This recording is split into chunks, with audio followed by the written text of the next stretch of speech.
Hello students, law of demand में हमने देखा था कि जो रिलेशन था, when price falls demand rises and when price rises demand falls, ये हमारा लॉ ऑफ डिमांड कह रहा था। एक्सेप्शंस क्या कहता है? Exceptions means what? एक्सेप्शंस का मतलब हमको यहाँ से समझ में आएगा। It means under exceptional circumstances, consumer buy more when the price of commodity rises and buy less when price of commodity falls. In such case, demand curve slows upward from left to right. ये क्या था? ये exceptions मतलब कैसा somewhere हम लोग समझ सकते हैं कि उसके अपोजिट बात कर रहा है। एक्सेप्शंस मतलब लॉ ऑफ डिमांड के साथ ये एग्री नहीं हो रहा है, ये कह रहा है नहीं, ऐसा कंज्यूमर नहीं करते। कौन से केस में नहीं करते वो आगे हम लोग एक एक केसेस नीचे देखेंगे। तो एक्सेप्शंस मीन्स व्हाट? ये लॉ ऑफ डिमांड के एग्जैक्ट अपोजिट होगा।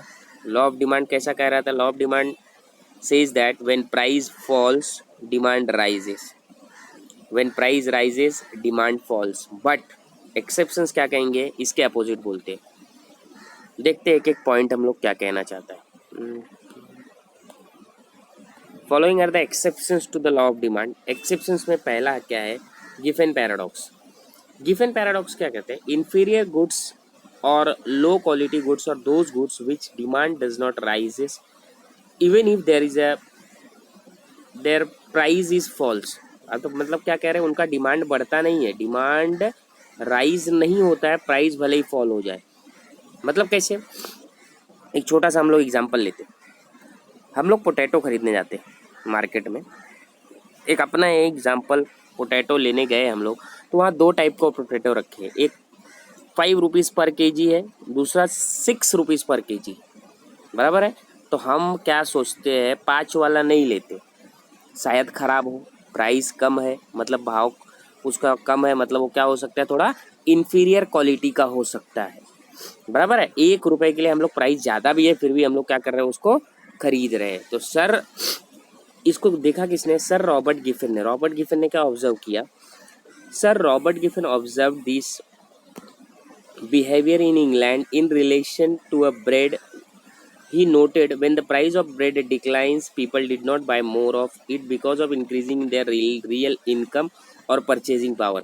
They preferred to buy superior goods like meat. This is known as Giffen paradox. ये Giffen paradox जो है, आपको एग्जाम में अकेले कभी कभी 2 मार्क्स के लिए आता है। एक्सप्लेनेशन में गिवन डिफाइन और एक्सप्लेन रहता है ना, उसमें कभी कभी पूछता है गिफन पैराडॉक्स एक्सप्लेन करो। तो हमको क्या करना है? ये पूरा का पूरा चीज़ वहाँ एक्सप्लेन करना है। The next is prestige goods. The next is prestige goods. Prestige goods, expensive goods like diamond, gold etcetera are status symbol. Rich people buy more of it even when their price is high. इस case में कैसा होता है? Diamond, gold वगैरह जो भी खरीदने वाले रहते हैं, वो लोग क्या करते हैं? वो लोग को एक रहता है ना कि जब प्राइस हाई होता है तो समाज में एक दिखावा करना होता है, एक समाज में अपने आप को सुपीरियर समझते हैं। In the society they feel that कि अगर मेरे पास जितनी ज़्यादा महंगी चीज़ें होगी, बराबर है, उतना स्टेटस का सिंबल होगा। तो उस केस में वो लोग प्राइस कम होने का वेट नहीं करते। The next point is speculation. Speculation मतलब सेम चीज़ जो हम लोग वहाँ पे देखे थे, वो फ्यूचर एक्सपेक्टेशन के बारे में जो बात कर रहे थे ना, वो है। The law of demand does not hold true when people expects price to rise still further. मतलब कैसा? वो अंदर ही अंदर सोचता है कि प्राइस फ्यूचर में चल के और बढ़ने वाला है। जब ऐसा हमारे दिमाग में आना चालू होगा तो आज भले ही प्राइस ज़्यादा हो, बट हम लोग क्या करते हैं? चीज़ों को खरीद लेते हैं। In this case people price high, price rise, आज ज़्यादा प्राइस है फिर भी आज खरीदने के लिए तैयार है। क्यों? कैसा? वो एंटीसिपेट कर रहे हैं कि प्राइस अभी और बढ़ सकता है। The next is price illusion. The next is price illusion. Consumer have an illusion that high price goods are better quality goods. एक हमारे अंदर से एक ऐसा इल्यूजन रहता है। इल्यूजन मतलब एक अंदर से हम मान के बैठ चुके हैं कि जिस चीज़ का भाव ज़्यादा है उसकी क्वालिटी भी ज़्यादा बेटर होगी। बराबर है। क्या लिखा है, consumer have illusion that high price goods are of the better quality, therefore the demand for such goods tend to increase with the rise in their prices. उसके भाव भले ही बढ़ जाएंगे लेकिन क्या होगा, उसका डिमांड भी बढ़ता जाएगा। देखो क्या लिखा, for example branded products which are expensive are demanded at high price. The next point is ignorance. Sometime due to ignorance, people buy more of commodity at higher prices. This may happen when consumers is ignorant about the price of commodity at other place. अभी अभी at present, आज कल परसों की बात कर लेते हैं, बराबर। आज कल परसों में अभी मैं तो यहाँ बैठा हूँ, I am Uttar Pradesh, but Mumbai की अगर बात करें, अभी मैंने कल या परसों ही अपने फादर को फ़ोन किया तो उन्होंने बोला tomato prices are increased about ₹50 to 60, बराबर। बट वही मैंने एक अपने रिलेटिव को फ़ोन लगाया जो कल्याण साइड पे रहते हैं, बराबर है। मुंबई में मलाड से थोड़ा कल्याण दूर पड़ता है, तो वहाँ पता चला कि वहाँ टोमेटो का प्राइस कितना है, 30 है। टोमेटो तो सेम मार्केट से निकला होगा, बट मलाड में क्या है, सिचुएशन थोड़ी सी ख़राब है, लॉकडाउन बहुत ज़्यादा स्ट्रिक्ट हो चुका है, बराबर है। तो उस केस में क्या हुआ, वहाँ पे जो अपने सेलर लोग हैं, बराबर है, उनके पास प्रोडक्ट पड़ा हुआ है, वो लॉकडाउन का फ़ायदा उठाते हुए भी क्या कर रहे हैं, लोगों को ज़्यादा भाव में बेच रहे। क्यों, हमारा कंज्यूमर भी इग्नोरेंट है कि बाहर नहीं जा, इग्नोरेंट तो नहीं कह सकते, यहाँ बाहर तो जा ही नहीं सकता हो due to the strict lockdown in Malad. तो उस केस में कैसा होता है, सेलर, हमारे यहाँ जो सेलर है वो हमको ज़्यादा प्राइस में बेचता है, बराबर। The next is habitual goods. Due to the habit of, देखिए ये हैबिचुअल गुड्स में क्या है, due to the habit of consumption certain goods like tea is purchased in required quantities even it at higher prices, बराबर है। जिस चीज़ की लोगों को हैबिट होती है वो प्रोडक्ट चाहे कितना भी महंगा हो जाए, बराबर है, उसको क्या करते, लोग खरीदते ही खरीदते हैं। ये थे अपने exceptions to the law of demand. हमारे एग्जाम में कभी कभी क्वेश्चन जो पूछ सकता है, law of demand with exceptions भी पूछता है, तो ये एक्सेप्शंस हमको लिखना पड़ेगा। इन दैट केस हमको अजम्पशन नहीं लिखना पड़ेगा, बराबर है। अगर लॉ ऑफ डिमांड का क्वेश्चन विथ अजम्पशन पूछा तो हम law of demand with assumption लिखेंगे। Law of demand with exceptions पूछा तो हम अजम्पशन न लिख के हम लोग क्या लिखेंगे, एक्सेप्शंस लिखेंगे। द नेक्स्ट, और ये भी बहुत इंपॉर्टेंट आंसर है, variation in demand. Variation in demand, एक होता है वेरिएशन इन डिमांड, दूसरा होता है चेंज इन डिमांड। पहले ध्यान से समझ लेते हैं। Variation in demand due to the change in price alone.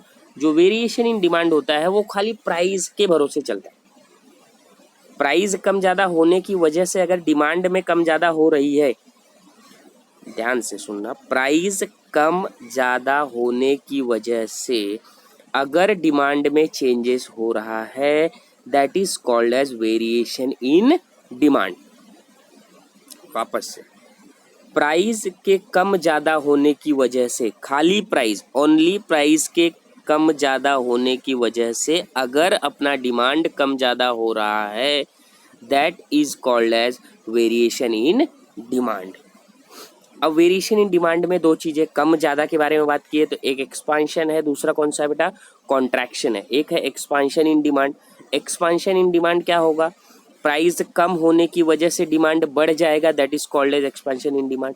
देखिए क्या लिखा है, expansion in rise in quantity demanded due to the fall in price alone. यहाँ पे खाली वेरिएशन इन डिमांड में खाली प्राइस के कम ज़्यादा होने के बारे में बात हो रही है, समझा। वेरिएशन इन डिमांड में दो चीज़ें क्या है, expansion in demand. Expansion in demand क्या होगा, expansion in demand is rise in quantity demanded due to the fall in price, only a fall in price alone, where other factor remains constant, direct, when other factors remain constant। Expansion in demand का diagram देखते हैं।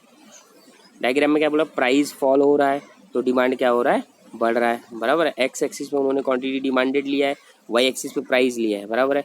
Price fall हो रहा है तो demand rise हो रहा है, डिमांड कर्व सेम डाउनवर्ड ही स्लोप हो रहा है। ये तो हो गया एक्सपांशन इन डिमांड। एक्सपांशन के बाद क्या आएगा, contraction in demand. Contraction in demand is nothing but, contraction मतलब होता है कम होना, कम होना। यहाँ पे क्या होगा, डिमांड कम होगा, यहाँ पे क्या होगा, demand. Contraction in demand refers to fall in demand due to the fall in price alone. Fall in demand due to the fall in price alone where other factors remain unchanged. बराबर। इसका demand कब देख लेते, क्या है, same price क्या हो रहा है, प्राइस इंक्रीज हो रहा है और डिमांड क्या हो रहा है, कम हो रहा है, सेम चीज है। The next one is change in demand, बराबर है। वेरिएशन इन डिमांड किसके बारे में बात कर रहा था, फॉल इन प्राइस अलोन, बराबर है। बट ये जो चेंज इन डिमांड है, change in demand is due to increase और डिक्रीज इन डिमांड, इंक्रीज और decrease in demand due to the changes in other factor and price remain constant. Change में other factor की वजह से demand change होता है, price remain constant, बराबर। And variation में प्राइस की वजह से डिमांड कम ज़्यादा होता है, अदर फैक्टर रिमेन्स सेम, बराबर है। अभी वे चेंज इन डिमांड में आए तो सबसे पहला कंसेप्ट है increase in demand. Increase in quantity demanded due to the favourable changes in other factors like taste, income of the consumer, climatic condition and price remains constant. ये हो गया increase in demand. Increase in demand is refers to the increase in quantity demanded due to the favorable changes in other factors like taste, income and of consumer, climatic condition, etc. But price remains constant.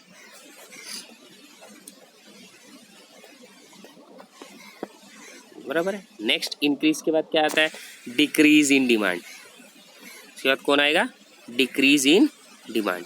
Decrease in demand में क्या कह रहा है, decrease in demand refers to the decrease in quantity demanded due to the favourable changes in taste, income. यहाँ पे क्या होगा, price, price का यहाँ पे भी प्राइस सेम कांस्टेंट रहेगा। It refers to the decrease in quantity demanded due to the favourable, due to the unfavourable changes in, unfavourable मतलब कैसे, हमको टेस्ट पसंद आना बंद हो गया, इनकम हमारी कम हो गई, क्लाइमेटिक कंडीशंस, अभी कैसा बारिश आता है तो हम अम्ब्रेला परचेस करके लाते हैं, हम क्या ठंडी में भी अम्ब्रेला लेके घूमे, नॉट नेसेसरी। तो अनफेवरेबल, फेवरेबल कंडीशन नहीं तो हमारा डिमांड भी ऑटोमेटिकली क्या हो जाएगा, कम हो जाएगा।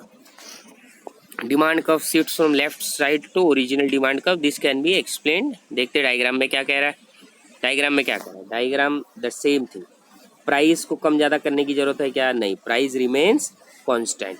यहाँ पे डिमांड कम ज़्यादा हो रहा है, खाली डिमांड क्या हो रहा है, कम ज़्यादा हो रहा है। तो डिमांड कब, इसमें क्या होता है, डिमांड कब शिफ्ट हो जाता है, डिमांड कब क्या होता है बेटा, शिफ्ट हो जाता है। पहले डिमांड कब दूसरा था, फिर डिमांड कब दूसरा हो जाए, क्यों, क्वांटिटी डिमांडेड कम और ज़्यादा होते रहते हैं। इसी के साथ ये चैप्टर दी एंड हो रहा है। अब ये चैप्टर तो दी एंड हो रहा है, लेकिन ये चैप्टर का next Monday might be objective questions के टेस्ट होंगे, objective question based on this chapter. तो आप लोगों को पूरा चैप्टर वापस से गो थ्रू करना है अच्छे से, बराबर है। जो जो इम्पोर्टेंट चीज़ें हैं उनको आपको नोट डाउन करना है और नेक्स्ट मंडे के लिए प्रिपेयर रहना है।